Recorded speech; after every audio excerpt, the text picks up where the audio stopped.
Баршаңызға сәлем, қалдарыңыз қалай? Бүгін біз балалармен бірге попкорн жасайтын боламыз. Бұл үй жағдайда өте дәмді, тәтті болып шығатын попкорн түрі қарапайым ингредиенттерден тұрады. Сонымен қатар попкорн дайындап, отбасылық кино көрген өте тамаша болады. Ал онда кеттік. Ол үшін бізге попкорн қажет. Бағасы өте арзан, 250 теңге тұрады. Кез келген дүкендерден алуға болады, өте қолжетімді. Қазанымызға сұйық май мен сары майды жақсылап араластырып ертіп аламыз де попкорнымызды бір пачкасын саламыз.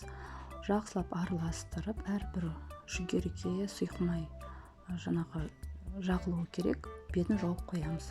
Майымыз қызған кезде жүгеріміз ақырын осылай ашыла бастайды. Қақпағын жауып қойсаңыздар жақсы болады.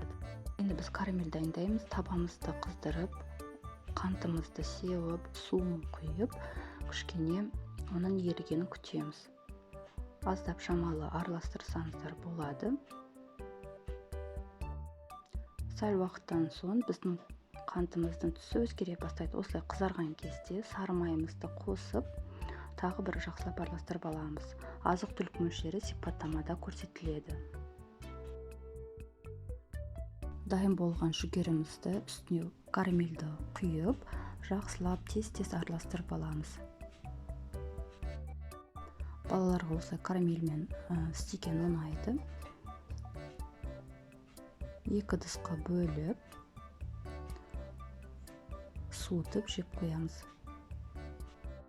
Тағы осы попкорн бір кереметі. Бұл попкорн мен тортты де әсемдеуге болады. Балаларға міндетті түрде жасап беріңіздер, оларға өте ұнайды. Келесі рецептте кездескенше. Рахмет.